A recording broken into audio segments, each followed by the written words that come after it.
ہوائی جہاز میں مکوں اور گھوسوں کی برسات، ایئر ہوسٹس کا خاتون مسافر کے ساتھ دنگل، خاتون مسافر نے ایئر ہوسٹس کے دانت توڑ دیے اور یہ ہوا ہے پاکستان کی ایک نجی ایئر لائن میں۔ ایئر ہوسٹس نے خاتون مسافر کو یہ کیا کہہ دیا کہ اپنا سیٹ بیلٹ باندھ لیں، خاتون مسافر کا میٹر گھوم گیا اور خاتون نکلی سابق سرکاری افسر کی بیٹی۔ سابق کمشنر کوئٹہ کی بیٹی کا ایئر لائن کی فضائی میزبان پر وحشیانہ تشدد، نجی ایئر لائن کی پرواز میں ہنگامی واقعہ پیش آیا جس نے فضائی سفر کی دنیا کو ہلا کر رکھ دیا۔ کوئٹہ سے اسلام آباد جانے والی نجی ایئر لائن کی فلائٹ میں سابق کمشنر کوئٹہ افتخار جوگزئی اور ان کی بیٹی سائمہ جوگزئی نے ایسا ہنگامہ مچایا کہ پورے طیارے میں سنسنی پھیل گئی۔ تفصیلات کے مطابق کوئٹہ ایئرپورٹ پر چیک ان کے دوران بھی باپ بیٹی کی بدتمیزی نے عملے کو ہلچل میں ڈال دیا تھا، لیکن اصل تشویش کی بات اس وقت سامنے آئی جب طیارے میں داخل ہو کر فضائی عملہ مسافروں کو سیٹ بیلٹ باندھنے کی ہدایت دینے لگا۔ اس پر سائمہ جوگزئی غصے میں آ گئیں اور نہ صرف فضائی میزبان سے بدتمیزی کی بلکہ طیارے میں ایک زبردست شور شرابہ شروع کر دیا۔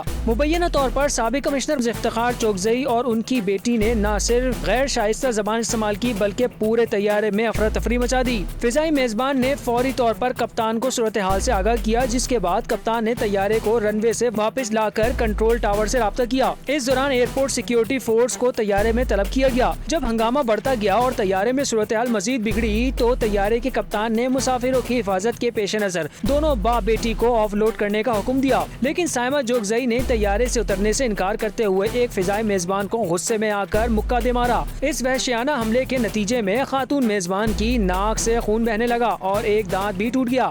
واقعے کے بعد بلوچستان کی انتظامیہ نے فوری طور پر مداخلت کی اور کمشنر کوئٹہ خود ایئرپورٹ پہنچ گئے، جہاں انہوں نے اے ایس ایف سے معلومات حاصل کی اور معاملہ رفع دفع کرنے کی کوشش کی۔ کمشنر کی جانب سے باپ بیٹی سے تحریری معافی نامہ لکھوایا گیا اور اس کے بعد انہیں بغیر کسی قانونی کارروائی کے جانے کی اجازت دے دی گئی۔ یہ واقعہ صرف ایئر لائن کے فضائی عملے کی عزت اور تحفظ کے بارے میں ہی سوالات نہیں اٹھاتا بلکہ ایک سنگین الزام بھی سامنے آیا ہے۔ ایئر لائن ذرائع کا دعویٰ ہے کہ سائمہ جوگزئی اس وقت نشے کی حالت میں تھیں۔ یہ سوالات اس واقعے کی حقیقت کو مزید پیچیدہ بنا رہے ہیں اور اب یہ دیکھنا باقی ہے کہ کیا حکام اس معاملے کی مزید تحقیقات کریں گے یا اسے دفن کر دیا جائے گا۔